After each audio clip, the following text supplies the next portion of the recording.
Assalamualaikum warahmatullahi wabarakatuh.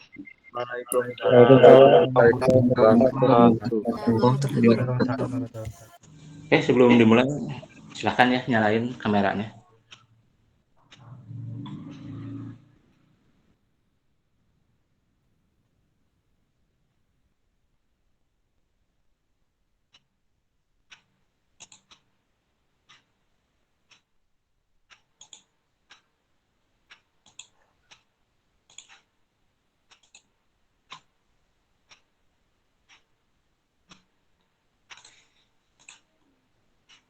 Jadi materi di pertemuan kedua ini ya tentang product market fit, with lean product process. Itu ya. Yang pertanyaan pertama ya, sering ditanyakan itu, mengapa produk gagal? Jadi kenapa bisa gagal? Ya kenapa misalkan startup itu bisa gagal? Ya baru muncul udah bangkrut seperti itu ya. Nah jadi intinya itu kenapa produk gagal itu ya ini. Jadi produk tidak bisa memenuhi kebutuhan dari pelanggan dengan cara yang lebih baik daripada alternatif. Nah, alternatif di sini itu kompetitor. Jadi daripada yang lebih baik daripada kompetitor yang lainnya. Nah, solusinya apa? Agar produk tidak gagal. Nah, salah satunya itu ya ini yang namanya product market fit. Nah, product market fit ini awalnya itu dikemukakan tuh oleh seorang investor entrepreneur asal Amerika yang bernama Mark Andreessen. Nah, dia yang pertama tuh mengemukakan tentang product market fit. Jadi dalam artikel tulisannya yang berjudul The Only Thing That Matters. Jadi satu-satunya yang penting. Nah, dia memaparkan kunci sukses. Nah, misalnya bagi para pendiri startup, itu ya, bagi para pendiri startup baru, yaitu product market fit. Nah, kalau diasumsikan tuh apa itu product market fit itu intinya? Kalau secara bahasa kan produk sesuai pasar. Nah itu ya, jadi produk itu harus menyesuaikan dengan pasar. Itu kalau secara simpelnya, secara umumnya itu. Tapi bisa juga dikatakan sebagai kondisi. Kondisi apa ya? Kondisi di mana sebuah usaha bisnis ya dalam hal ini misalkan startup ya. Jadi dapat memiliki pangsa pasar yang baik. Nah ini kan intinya itu ya. Jadi dapat memiliki pangsa pasar yang baik serta dapat memenuhi. Nah ini memenuhi apa? Kebutuhan pasar atas produk yang ditawarkan oleh startup. Misalkan startup kita, gitu ya, startup tersebutnya itu. Jadi intinya ada kesesuaian antara produk dengan pasar. Kalau simpelnya seperti itu ya. Itu yang dinamakan dengan produk market fit. Gitu ya. Nah ini salah satunya produk market fit itu apa saja? Intinya solusinya itu isinya tuh. Nah ini yang pertama tuh produk yang menciptakan nilai pelanggan yang signifikan. Menciptakan nilai pelanggan berarti mempunyai arti di pelanggannya tuh. Kalau misalnya nggak punya arti ya pasti kan pelanggan apa produk apa nih, nah seperti itu ya. Terus punya arti, gitu ya. Jadi nilai di pelanggannya. Gitu. Yang berikutnya itu produk yang memenuhi kebutuhan nyata pelanggan, jelas. Karena kan berdasarkan tadi kebutuhan, makanya harus memenuhi kebutuhan nyata dari pelanggan dan melakukannya dengan cara yang lebih baik. Nah ini daripada kompetitor, alternatif di situ kompetitornya seperti itu. Nanti jadi kan sudah ada. Nah ini gimana menarik pelanggan. Jadi mau nggak mau kan kita harus lebih baik dari kompetitor. Nah berikutnya itu produk yang menguntungkan.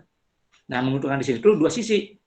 Dari sisi pelanggan, dari sisi startupnya. Jadi yang penjual produknya, nah itu. Jadi harus sama-sama menguntungkan. Nah contoh dari sisi pengguna, misalkan mudah digunakan, jadi menguntungkan dari situ. Misalkan selain mudah digunakan, misalkan dia mempermudah. Nah itu salah satu menguntungkan itu seperti itu. Ya. Nah, jadi secara simpelnya juga produk market fit itu ada yang namanya produk market fit piramid kerangka, kalau bilang tuh framework. Nah di sini ini produk market fit bisa dilihat ya, dia ada tengah-tengah. Jadi dia itu menyesuaikan antara market dan produk. Makanya produk itu harus sesuai pasar. Ini marketnya ya. Tuh simpelnya. Ya simpelnya seperti ini contoh. Sering juga ada pertanyaan. Nah, misalkan tolak ukurnya apa? Untuk bisa memastikan misalkan startup Anda tuh memiliki pangsa pasar yang baik. Terus sudah memenuhi belum kebutuhan dari pelanggan? Nah itu sering itu pertanyaan itu seperti itu. Jadi apa startup itu sudah memiliki pangsa pasar yang baik, terus sudah memenuhi kebutuhan atau belum? ini memenuhi kebutuhannya itu secara baik ya. Nah itu sering jadi pertanyaan. Nah tolak ukurnya, nah yang dua ini bagaimana caranya? Nah sebenarnya ini simple. Nah lihat aja dulu yang pertama, misalkan jika pelanggan kita itu menjadi seorang sales juga, jadi sales person juga, sales person. Kenapa? Ya misalkan dia puas, dia pasti akan misalkan ngasih tahu ke teman-temannya yang lain. Nah mau nggak mau kan berarti saya tidak langsung akan menarik calon pelanggan baru. Itu salah satunya, berarti udah sesuai. Nah yang pertama sekarang pertanyaannya, seberapa penting sih, kenapa produk market fit ini penting? Seberapa penting ini? Nah sering jadi pertanyaan juga. Nah di sini kita lihat seperti ini. Asumsikan nih, kan banyak yang awalnya tuh kayak contoh yang sebelumnya ya, butuh dana. Nah misalkan kita nggak punya dana, salah satunya kan cari investor. Nah yang jadi masalah tuh sering investor tuh bertanya seperti ini, minta bukti ini. Bagaimana kita bisa yakin kalau produk Anda ini akan berhasil? Nah itu. Jadi biasanya tuh meminta buktinya tuh ya tuh produk market fit. Udah sesuai belum? Jadi sebelum melakukan investasi ya mereka tuh, kita ya mereka pasti minta buktinya tuh, bukti produk market fit-nya. Gimana? Kalau misalkan lihat pasar-pasarnya udah sesuai, produknya udah sesuai dengan kebutuhan, pasar-pasarnya udah jelas, nah insya Allah pasti mereka akan mau menanamkan investasinya ke perusahaan atau startup kita. Itu ya sebenarnya. Jadi kalau dibilang jawabannya itu sederhana. Jadi sebelum Anda yakin orang-orang membayar, simpelnya ya, jadi sebelum Anda itu yakin orang-orang akan membayar nih, untuk misalnya untuk membayar apa ya, produk yang dikeluarkan tuh, balik dulu fokus pada ya tadi produk market fit-nya atau PMF-nya ini terlebih dahulu.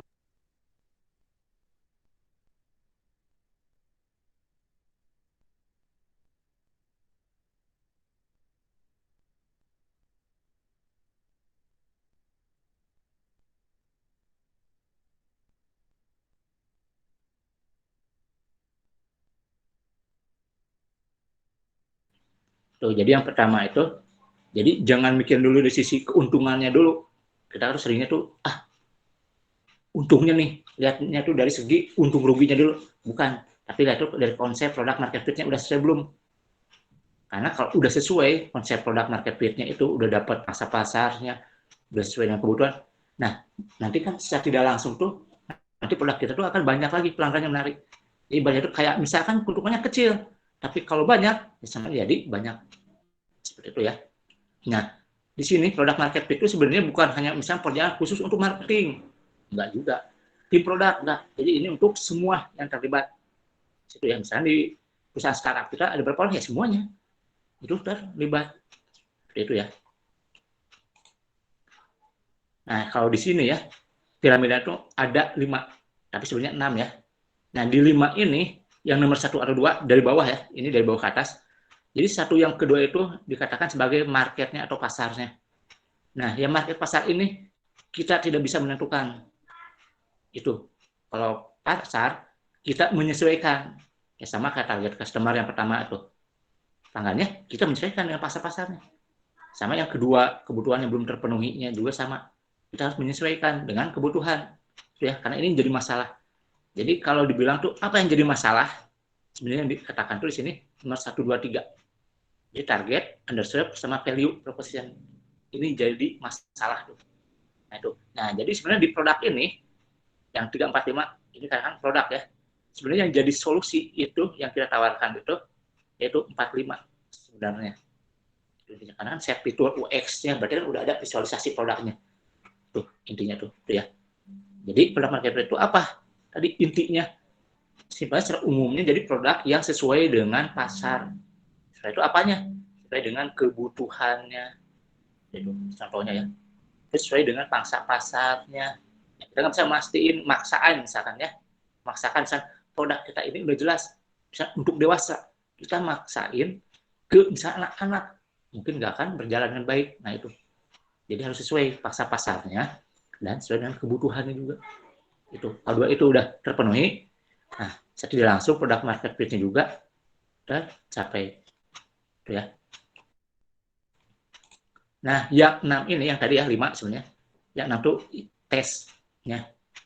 Jadi yang langkah-langkahnya itu, yang target itu dimasukkan dengan lean product process. Tuh.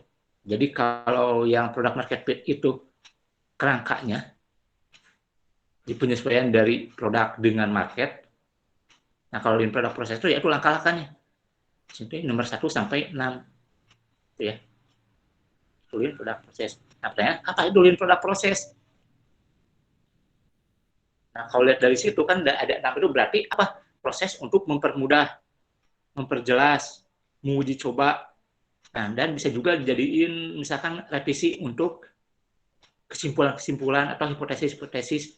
Nah, di tiap yang ini lapis piramid itu, yang 6 ini. Target customer, underserved. Kan selalu ada revisi perbaikan. Target customer, misalnya kayak remaja. Remaja itu harus jelas. Remajanya umur berapa. Nah, di situ. Misalkan ada lagi remajanya khususnya sekolah atau tidak. Nah, seperti itu. Itu ya, jadi jelas nanti seperti itu. Tuh. Nah, makanya di sini tuh harus memenuhi semua. Dari yang 6 tahapan itu. Jadi harus sesuai dengan target pelanggannya jelas, analisa customer need-nya udah jelas, value proposition-nya juga jelas, set fiturnya juga jelas, seperti itu. Yang limanya UX, berarti di sini tuh membuat prototipe-nya juga.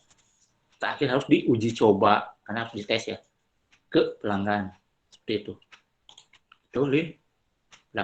Dan nanti untuk 1 sampai 6-nya, ini nanti ya di pertemuan berikutnya. Nah, sekarang kita bicara tentang apa itu ruang masalah dan ruang solusi. Nah, karena kita balik lagi ke masalah. Nah, intinya itu kan dari masalah. Berawal dari masalah. Itu. Nah, apa itu? Problem space atau ruang masalah dan solution space itu. Nah, kita sering tahu ya, mungkin kita tahu banyak bisnis atau startup yang tidak mampu berkembang. Jadi, ibaratnya tuh baru muncul, seminggu kemudian udah redup. Atau gulung tikar. Nah, itu kenapa? Ya alasannya yang pertama itu karena tidak mampu yaitu mencapai PMF yang tadi, product market fit. Jadi produknya tidak sesuai dengan pasar. Nah itu. Nah kenapa bisa terjadi seperti itu? Nah ini salah satunya terjadi karena ketidakmampuan. Tadi itu yang tim ya, ingat ini pekerjaan tim. Jadi ketidakmampuan dari tim ya di startup itu ya. Karena ya kenapa? Yaitu tidak memahami proses dalam mencapai PMF. Prosesnya. Kayak sebelumnya tuh ada kan ya 5 elemen, yang 5 itu mana yang terpenting. Nah, kayak itu ya. Jadi timing sebenarnya itu. Dan juga itu prosesnya itu dalam mencapai PMP-nya tuh yang di piramidnya itu. Itu. Nah, itu. Nah, jadi yang tidak kalah penting dari pasar dan produk, dari yang gambar ini ya. Nah, ini. Jadi di sini kan ada pasar, market, dan produk. Ada yang tidak kalah pentingnya itu yaitu ruang masalah dan ruang solusi. Nah, yang ruang masalah itu nomor 1 sampai 3. Nah, 4, 5 itu solusi yang tawarkan itu. Itu. Itu ya. Itu. Nah, apa itu ruang masalah? Udah jelas, masalah. Tuh. Simpelnya apa? Ruang masalah tuh. Ya, simpelnya itu targetnya konsumen. Jadi konsumen itu punya masalah apa? Nah, kita harus mengidentifikasikan masalah yang dihadapi oleh tadi konsumen itu. Itu. Nah, di situ jelas nanti, oh masalahnya ini. Nah, di situ nanti dibaca kemana? Nah, nanti kita buat solusinya. Jadi sebenarnya yang namanya problem space atau ruang masalah itu fondasi dari ruang solusi. Karena kita nggak mungkin ada ruang solusi kalau tanpa ada masalah. Nah itu ya. Yang pertama itu ya kita harus lihat nih kebutuhan konsumen itu seperti apa nih, harus jelas. Nah itu. Nah sebenarnya untuk mengetahui kebutuhan konsumen itu butuh waktu dan kesabaran. Karena kadang kan yang namanya kebutuhan itu konsumen itu kadang umumnya aja. Misalkan yang kita pahami, padahal ada yang lebih penting lagi yang detail-detailnya itu yang enggak ketangkep. Seperti itulah. Seperti itu ya. Nah sekarang solution space, ruang solusi. Nah di sini itu berarti kita harus menentukan apakah produk kita itu bisa nggak menjadi solusi dari yang jadi masalah kebutuhan konsumen. Nah itu di sini semua tim ya, bukan tim produk aja, semua tim yang terlibat harus saling nih bekerja sama di sini.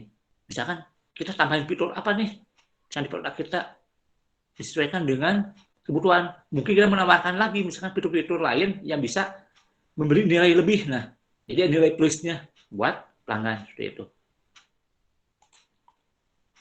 Nah, ini contoh ya dari ruang masalah dan solusinya. Nah, kita harus pahami dulu di masalah ini apa nih yang harus ditanyakan, dipahami. Nah, yang pertama itu ruang masalah itu jadi yang kedua itu masalah kebutuhan atau manfaat pelanggan. Nah, di sini kan intinya itu kan pelanggan. Jadi apa masalahnya, kebutuhannya atau manfaat yang diinginkan oleh pelanggan atau pengguna. Nah, ini yang harus bisa ditangani oleh produk atau layanan. Jadi, ya misalkan startup kita. Nah, yang selanjutnya itu persyaratannya. Nah, ini karena pasti ada persyaratannya. Nanti itu persyaratan dari produk layanan. Ya misalkan saya pengen produk seperti ini, bisa ini. Nah, itu berarti persyaratan.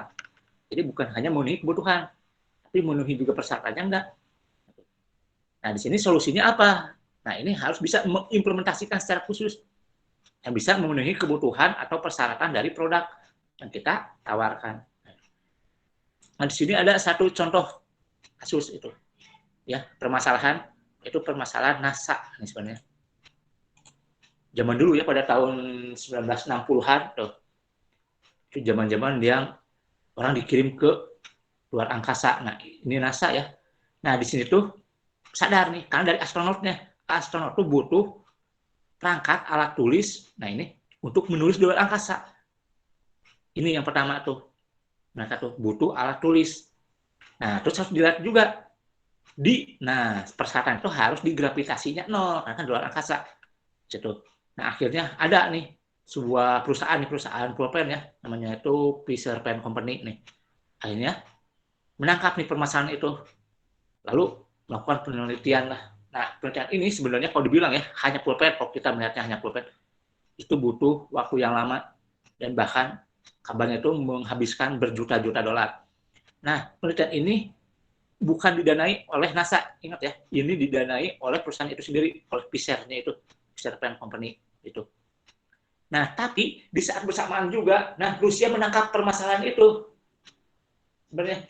Tapi ada tapinya, kalau Rusia itu justru dapat solusi yang lebih simpel, sederhana. Kenapa?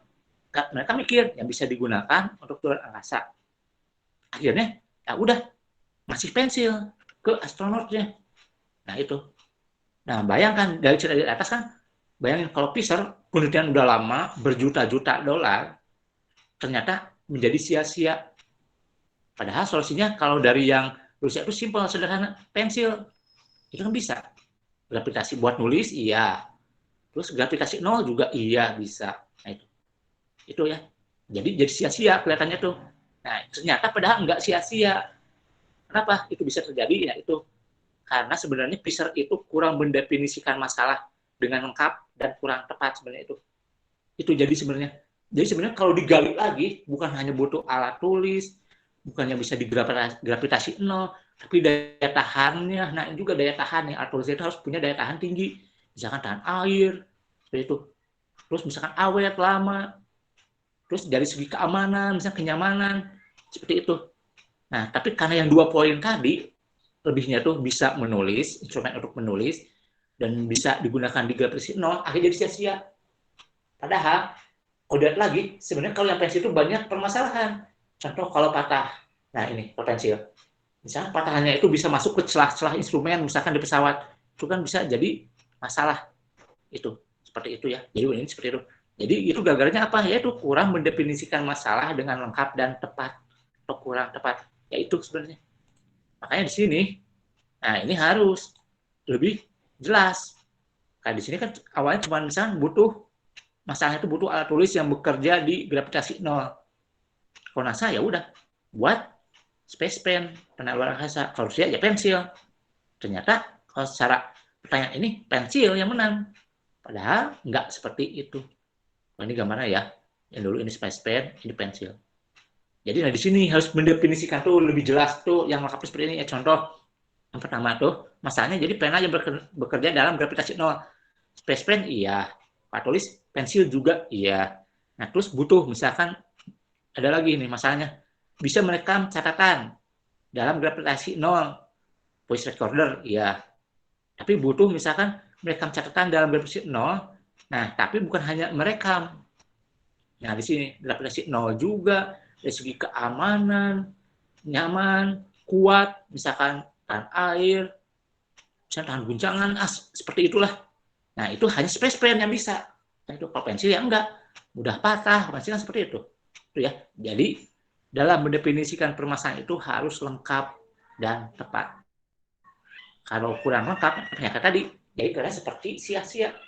Saya spend, ada nggak seperti itu?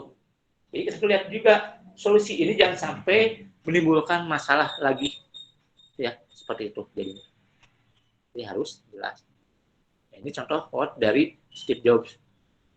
Jadi jika seorang pengguna itu mempunyai masalah, itu menjadi masalah kita. Udah jelas. Jadi ini itu dari masalah. Jadi kalau bilang pentingan mana, masalah solusi, pasti berangkatnya dari masalah dulu. Karena nggak mungkin kita menawarkan solusi kalau nggak ada masalah.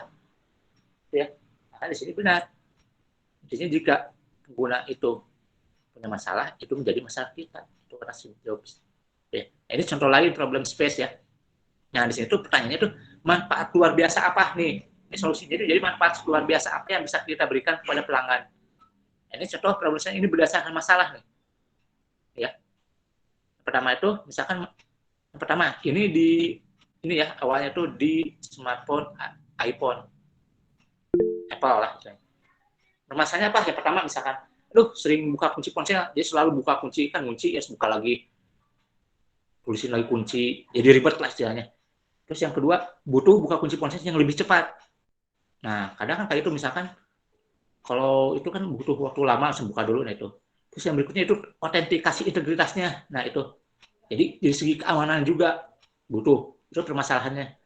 Nah berikutnya juga misalkan, saya pengen misalnya tidak ada lagi, misalkan kalau lupa kode sandi, nah ini kan bingung.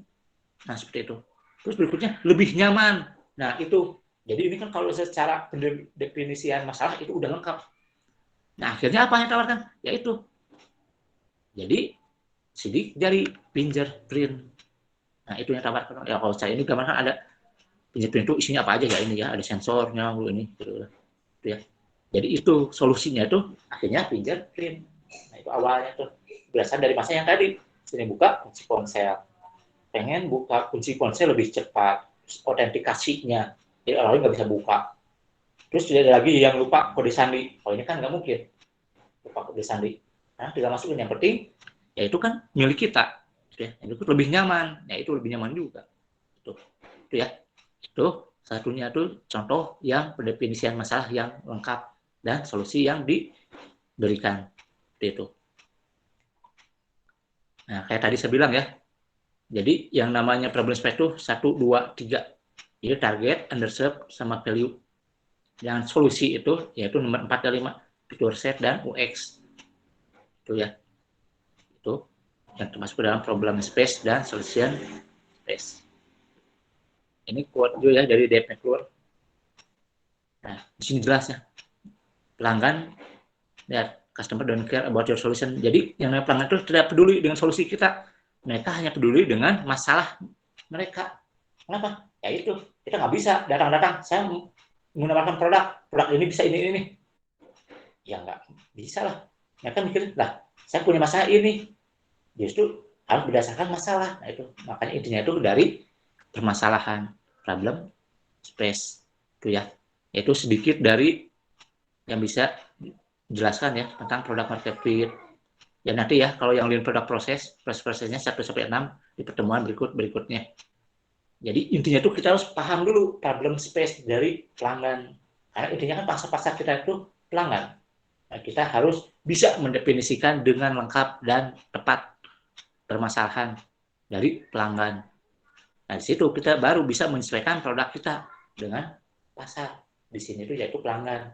Bisa menyesuaikan berdasarkan pelanggan. Tawarkan solusinya seperti apa. Itu ya. Silakan. Ada yang mau ditanyakan?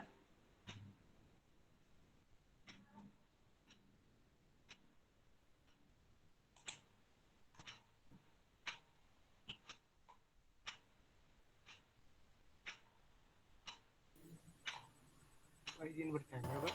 Pak, silahkan. Aku udah nanya Pak, tapi di chat. Oke. Sok yang langsung dulu.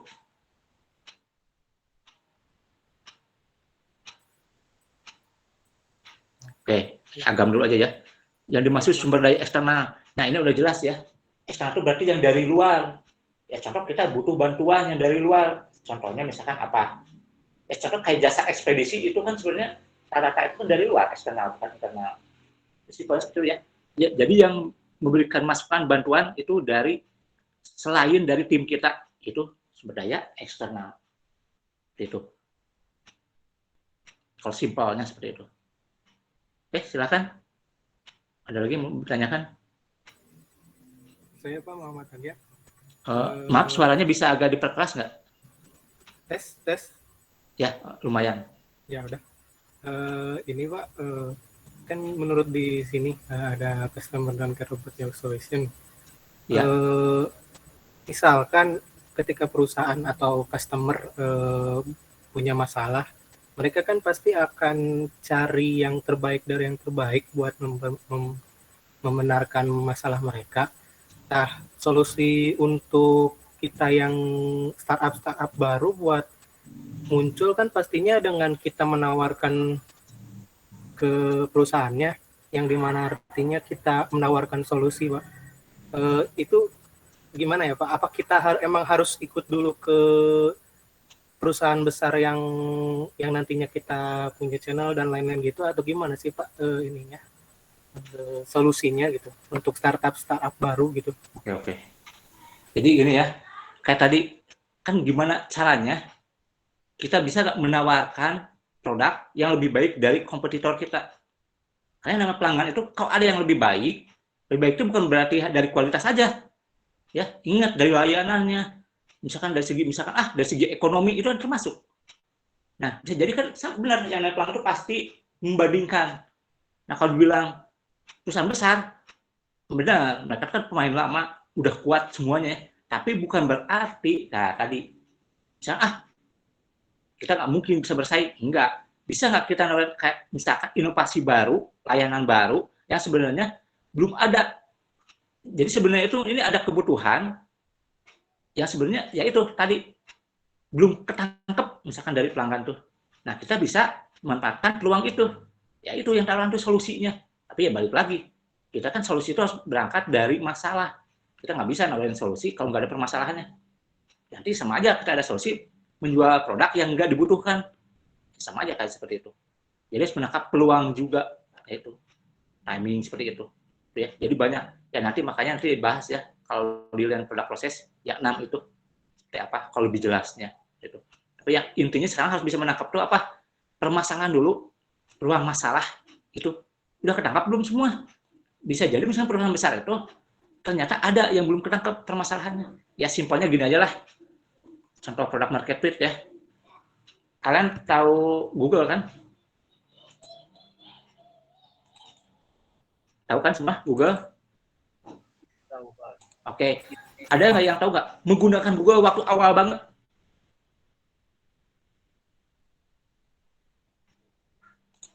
Ada yang pernah menggunakan Google waktu awal banget. Jadi dia itu cuma ada pencarian aja.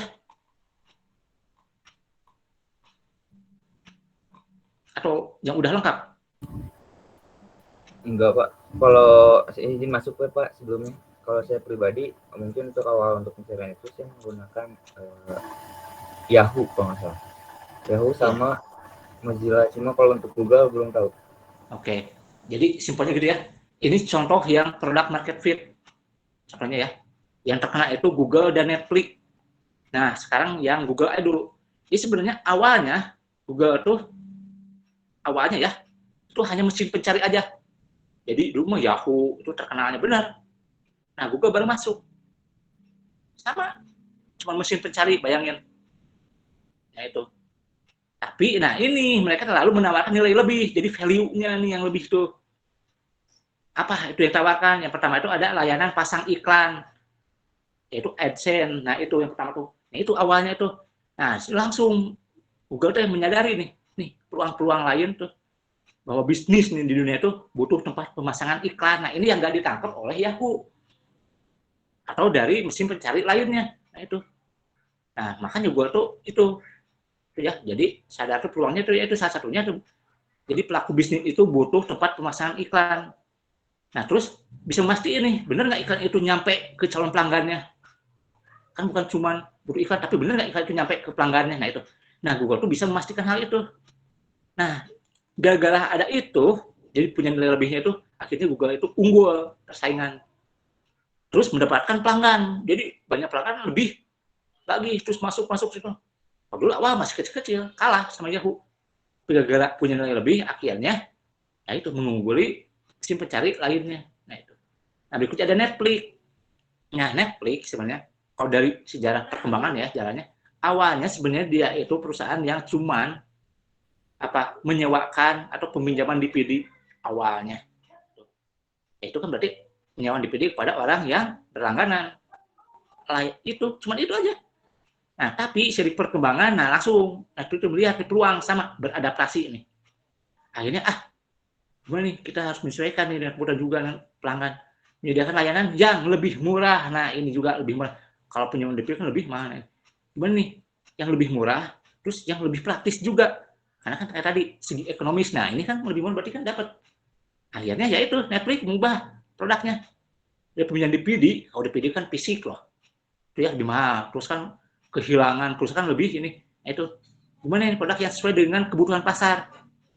Terus memastikan juga para pelanggan puas. Nah ini itu makanya dibuat.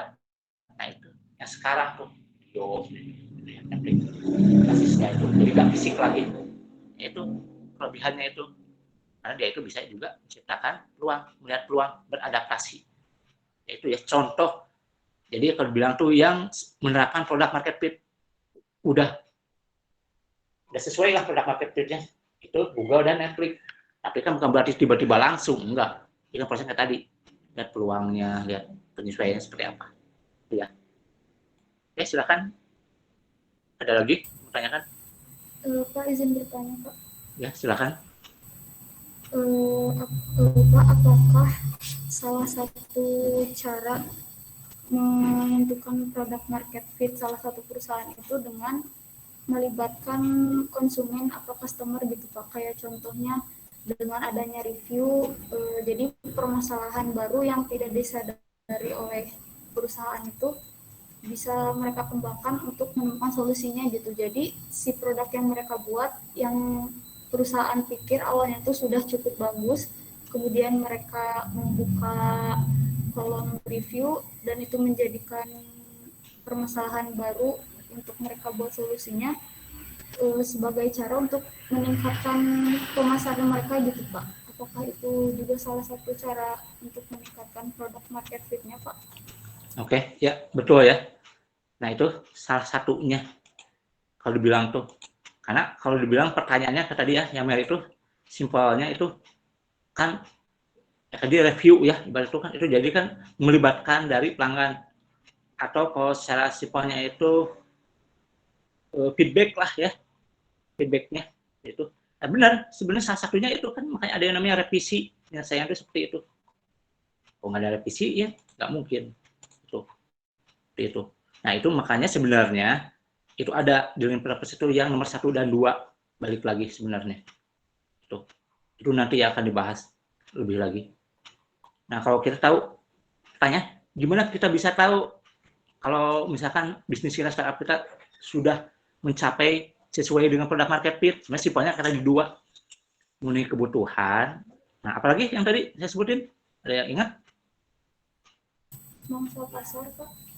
Ya itu punya pangsa pasarnya ya, karena harus sesuai tepat pangsa pasarnya, baru kebutuhannya juga. Jadi 2 itu intinya itu simpelnya. Sebenarnya kalau nilainya nanti ada lagi kalau berjalan apa? Tadi salah satunya feedback, itu ada yang namanya net itu nanti ya ada NPS istilahnya. Nah satunya feedback benar sih itu salah satunya juga. Itu jadi salah satu penilaian. Karena yang namanya itu kan ya tadi evolusi terus, ada revisi-revisi itu. Ya nanti ya akan dijelaskan lebih lengkapnya berikutnya. Ada yang nomor 1, 2 tuh. Target customer dan underserved. Nah itu needs, itu kan kebutuhan yang belum terlayani juga. Itu salah satunya itu dari feedback. Nah itu kadang ya itu kita bisa nemuin masalahnya itu yang belum ketangkep dari feedback. Nah komentar misalkan, nah itu dari situ. Itu betul. Kalau jadi jawabannya itu betul ya. Feedback tetap kita harus melibatkan dari customer. Karena salah satu yang susah itu apa? Yang pertama itu apa? Mempertahankan pelanggan sebenarnya. Menarik minat pelanggan, sebenarnya kalau produknya udah sesuai semua, pasti ada pelanggannya. Tapi justru mempertahankan pelanggan, terus mendapatkan calon pelanggan baru. Nah, gimana nih pelanggan yang sekarang udah jadi pelanggan ini bisa, nah misalkan menarik calon pelanggan lain. Nah, itu juga salah satu caranya. Gimana? Nah, itu. Ibaratnya kayak gini simpelnya. Kalau kita udah puas, pasti kan dikasih tahu kan orang lain, sini mah bagus gini kan dikasih tahu dari mulut ke mulut. Orang lain kan mau gak mau kan, udah ngikutin aja. Nah, itu ya. Dia aku bilang cara mengukur. Nah, kalau tadi yang Mary bilang itu, contohnya review itu cara mengukur produk market fit. Jadi udah sesuai belumnya. Nah, itu ya. Jadi cara mengukur sebenarnya banyak mengukur tuh ya. Nah, salah satunya contoh NPS Net Promoter Score. Nah, score ini kayak tadi yang Mary bilang review feedback gitu. Jadi kita bisa lihat nih feedback dari pengguna pelanggan tentang produk kita nih. Bagus enggak nih ini? Atau ada masukan lain enggak? Nah, itu. Di situ bisa tahu, oh misalkan kalau bagus semua, berarti udah sesuai di situ. Tapi kalau misalkan jelek, berarti kan ada kekurangan, kan bisa nanyain lagi. Kekurangannya apa? Biasanya kan kalau pelanggan kalau nggak puas apanya langsung disebutin. Misalkan jelek barangnya, jeleknya apa pasti disebutin. Nah, itu kan jadi tolak ukur juga. Sekarang produk kita itu sebenarnya berarti belum sesuai dengan produk market fit. Nah, itu. Nah, berikutnya juga contoh mengukurnya apa? Ini istilah itu dari churn rate dan retention rate. Kalau retention rate itu jadi jumlah pengunjung. Jadi pelanggan kita itu ada berapa? Nah, itu. Nah, pelanggan kita tetap nggak? Itu retention rate itu seperti itu. Jadi misalkan dari tahun lalu sampai tahun sekarang dilihat nih. Syukur-syukur kalau tetap itu agak baik ya. Berarti pelanggan kita punya pelanggan tetap. Nah, tapi ada lagi misalkan kita kehilangan pelanggan. Dan siap itu bukan mempertahankan pelanggan aja. Jadi misalkan dari setahun tuh kenaikan pelanggannya berapa. Nah, itu termasuk dilihat persentasinya. Berarti kan produk kita setidaknya kalau banyak ada peningkatan, udah sesuai produk market fit. Tapi, nah ini juga harus dihitung juga ada yang namanya churn rate, kebalikannya dari retention rate itu ya. Jadi berapa banyak nih pelanggan yang nggak jadi pelanggan lagi, itu juga harus dihitung. Kalau misalkan rata-rata yang nggak jadi lagi pelanggan itu lebih besar, berarti kan bermasalah atau belum sesuai dengan produk market fit. Nah, itu ya. Nah, yang berikutnya apalagi juga yang bisa juga dinamakan dengan CLV, Customer Lifetime Value. Nah, itu. Ini bisa dilatih dari mana?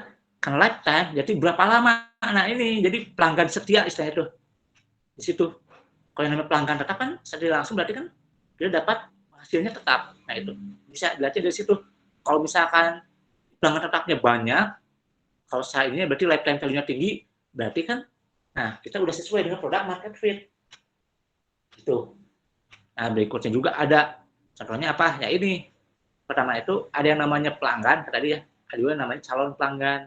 Nah, itu sesuai itu ya tadi. Jika pelanggan kita bisa menarik yang jadi calon pelanggan agar kedepannya nanti bisa jadi pelanggan. Berarti itu udah sesuai dengan produk market fit. Karena jika pelanggan udah menjadi salesperson ya, jadi orang menjadi salesnya, jadi dari mulut ke mulut kayak terserah cara dia, berarti produk kita udah sesuai dengan produk market fit, udah berhasil. Jadi nggak butuh promosi yang besar-besaran, karena ya itu dari mulut ke mulut orang-orang kalau udah puas udah, itu udah promosi. Itu karena kan orang ngomong, wah ini buktinya kalau dari saya kok, saya udah mengalami sendiri. Nah orang kan akan percaya langsung. Kalau dari orangnya langsung, saya sudah menggunakan produk ini benar nih, misalkan kulit saya langsung nih tuh yang jerawat dalam 1 hari nih langsung hilang nih. Misalkan kan ibu-ibu misalkan suka ngumpul kan, tangan rumpi buatnya. Ya nih, ibu kan tahu kan, nah saya 2 hari yang lalu kan masih jerawat biasa. Ya setelah saya menggunakan produk ini sehari aja, nih lihat langsung hilang, nggak ada efek sampingnya. Nah dari situ kan ibu yang lain pasti tertarik juga. Yang awalnya mereka nggak ada narik minat, tapi karena ini ada orang yang mempromosikan yang udah mengalami, bisa jadi mereka langsung tertarik, akhirnya jadi pelanggan. Nah situ itu ya, itu salah satu juga dikatakan sudah sesuai dengan produk market fit. Itu ya dengan saya. Oke, silakan kalau ada pertanyaan lain.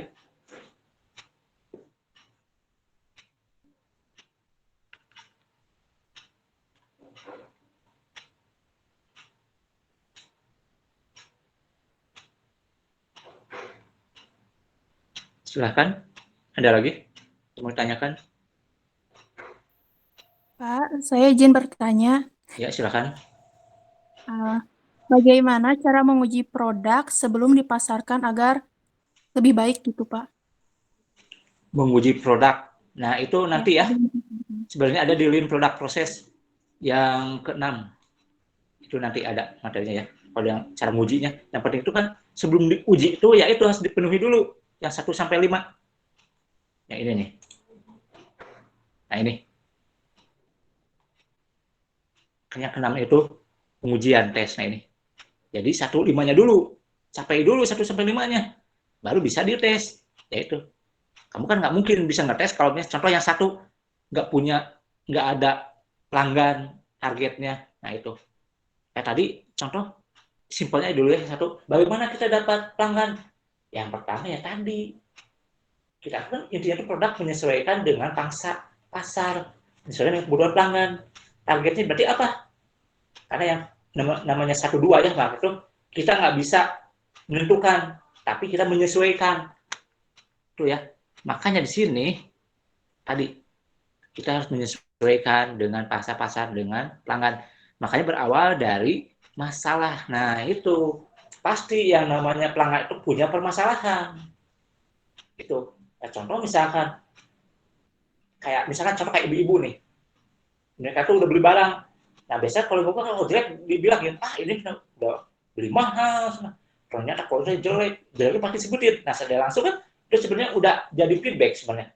Nah, kalau kita nangkep, oh ternyata barang ini kekurangan ini yang belum terpenuhi. Nah, itu bisa jadi peluang juga, solusi yang bisa kita tawarkan. Itu contohnya seperti itu ya. Aku bilang bisa ngetes ya itu harus dipenuhi dulu 1 sampai 5.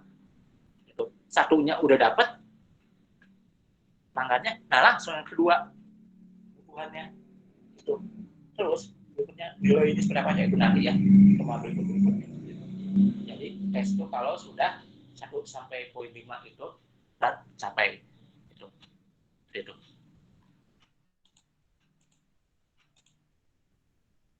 Oke, silakan. Ada lagi?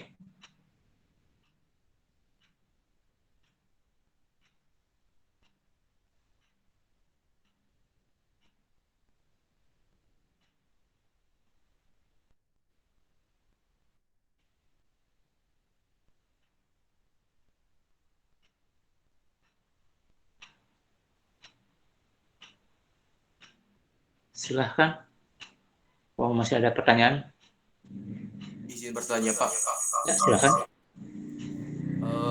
Jika dari poin 1 sampai 5 tersebut telah terpenuhi, sepertinya kebutuhan customer sama-sama sudah terpenuhi, harga pun mungkin ya beda sedikit saja dari pelayanan sama-sama baik.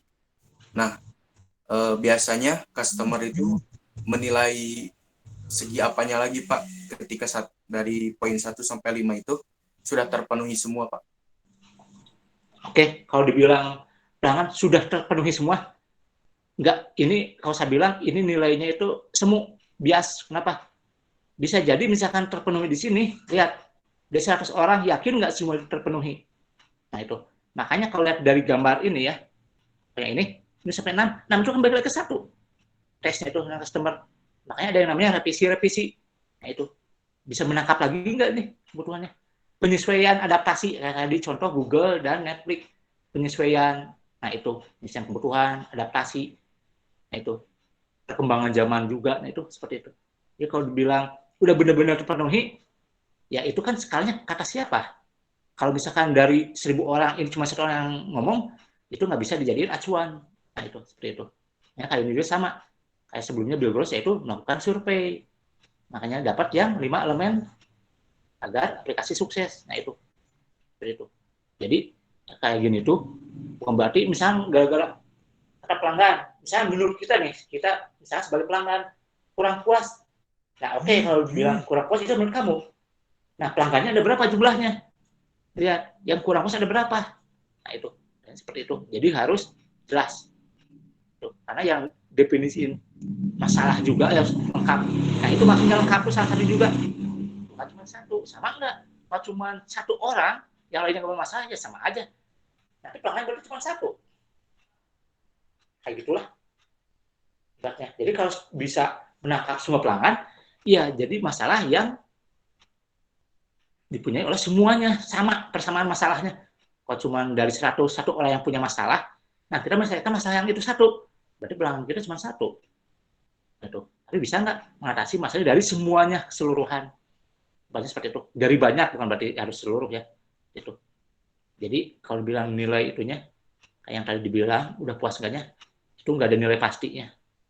Dia butuh survei. Dan makanya bisa kan kuesioner dulu. Nah, kayak tadi temannya sebelumnya, sebelum dikeluarin, sebelum dites, nah kan kadang kita suka melakukan penelitian.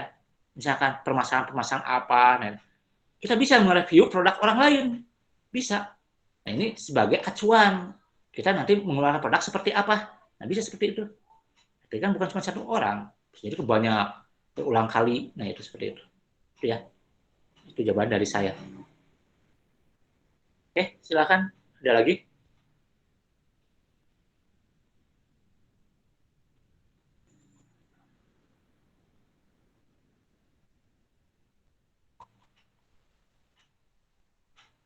Silahkan, ada lagi? Pak, mau izin bertanya. Ya, silahkan. Kalau misalkan, kan kita tuh misalkan riset dulu kebutuhannya. Nah, Ya. saat kita mengeluarkan sesuatu, tapi ternyata malah digunakannya itu nggak sesuai yang ditargetin gitu, Pak. Maksudnya tuh keluar dari fungsinya gitu, malah itu feedbacknya itu lebih bagus, apa itu kesalahan saat mencari data atau gimana ya Pak? Oke, kalau itu jawabannya sebenarnya ada di nomor 56. Nih, yang 56. Di sinilah.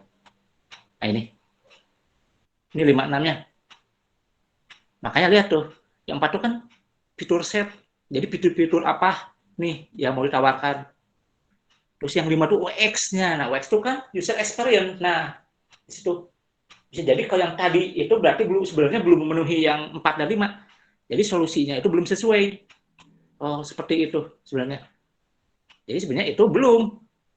Nah, makanya di sini kalau seperti itu, kan langsung dites, ternyata masih ada kekurangan.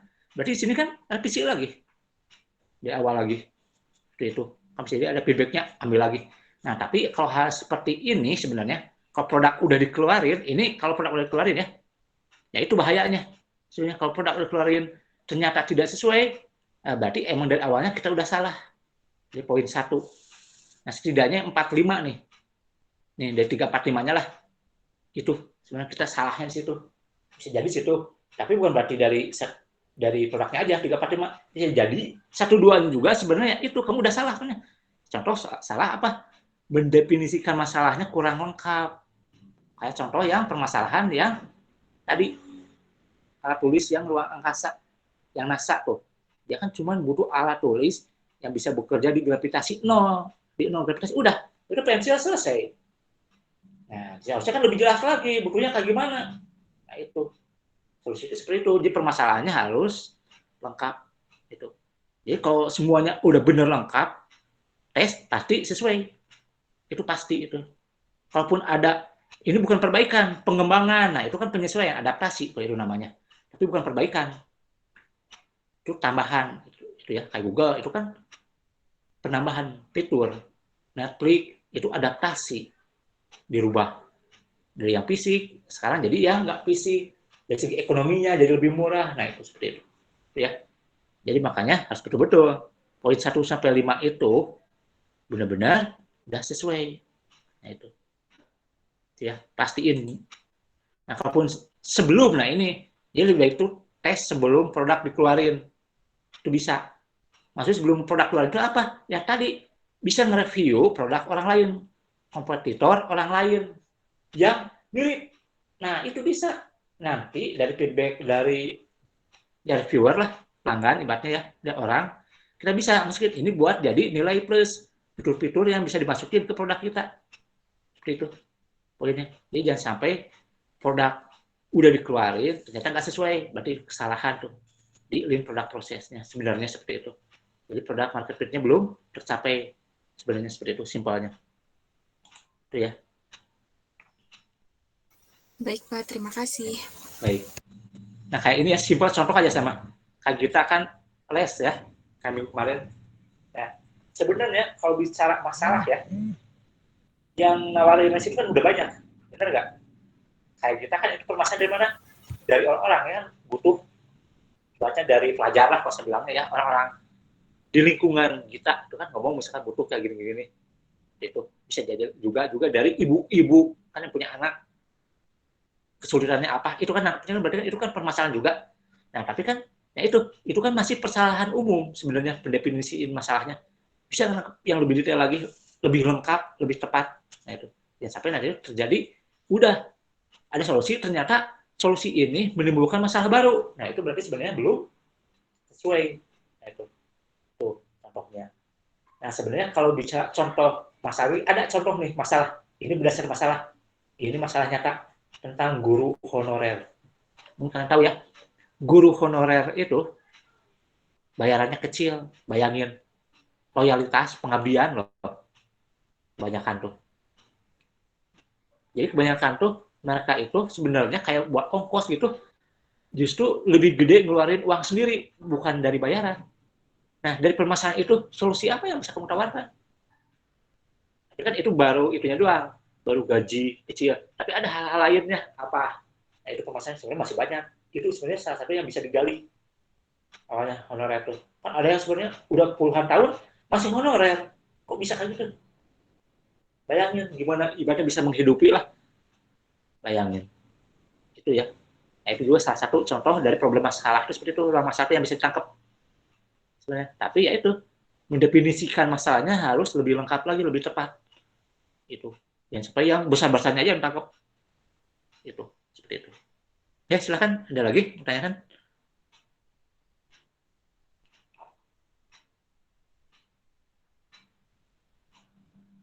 Oke, kalau belum ada pertanyaan, sekalian absen dulu ya. Kalau yang saya sebutkan namanya, langsung jawab hadir aja. Oke, saya mulai. Ade Chandra. Hadir, Pak. Aditya. Hadir, Pak. Adiat. Hadir, Pak. Agam. Hadir, Pak. Agung. Ada Agung adik? Alia. Hadir, Pak. Anwar. Ada Anwar? Anwar udah masuk grup belum? Kayaknya ini baru ya. Kalau dari NPM-nya juga beda. Dede. Hadir, Pak. Detristi. Hadir, Pak. Diki. Ada Diki? Diki Abdinur. Dwiki. Maula. Hadir, Pak. Fadilah. Hadir, Pak. Ya, hadir. Fahri. Ada Fahri? Oke. Farhan. Hadir, Pak. Gagan. Hadir, Pak. Gita yang tadi nanya. Helena.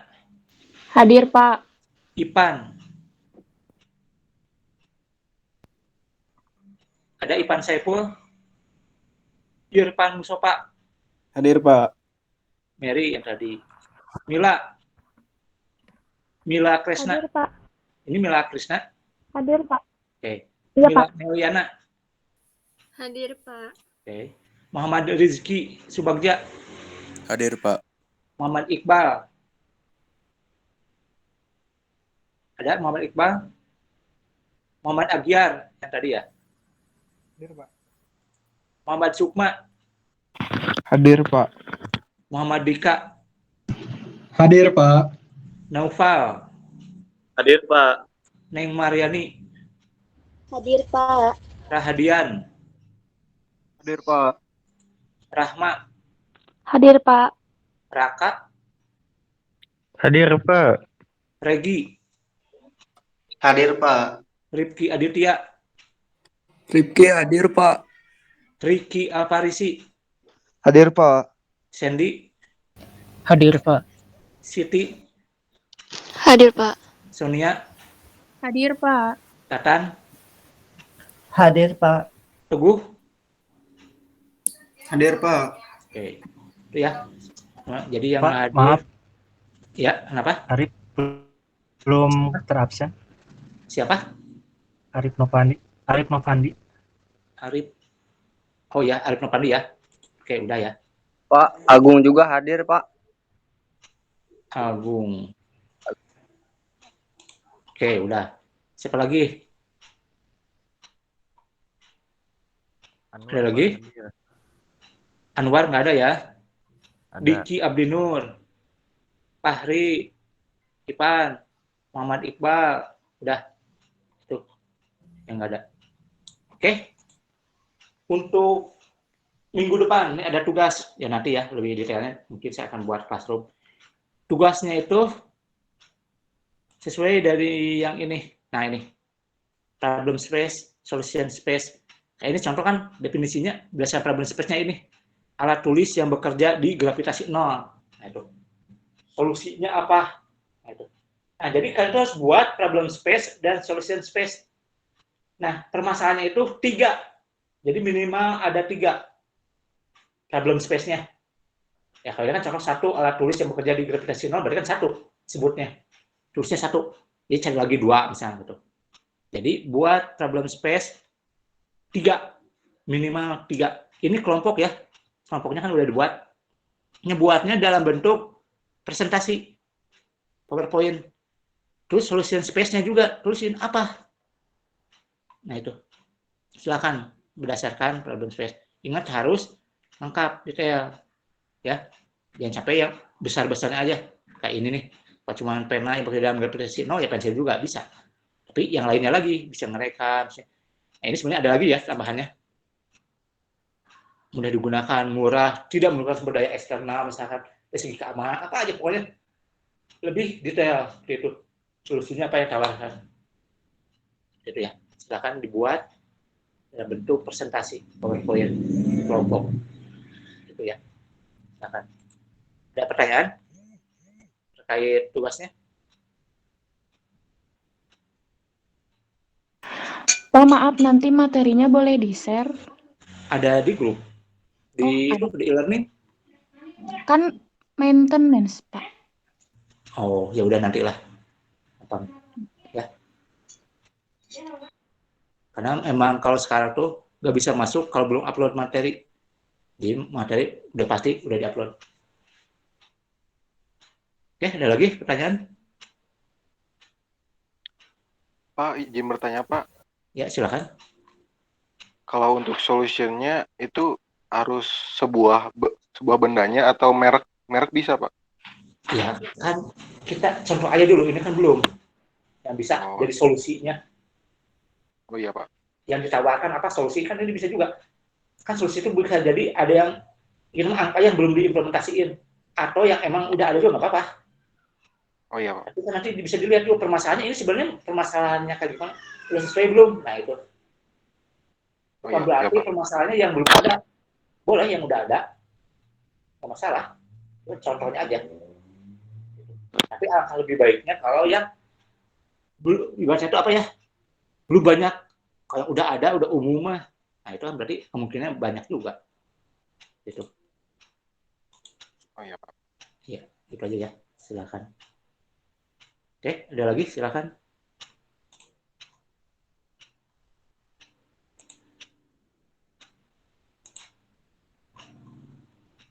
Cukup. Kalau dari saya cukup, Pak. Oke, kalau udah cukup mungkin akan saya cukupkan ya. Materi udah saya kirim nanti ya ke Mary.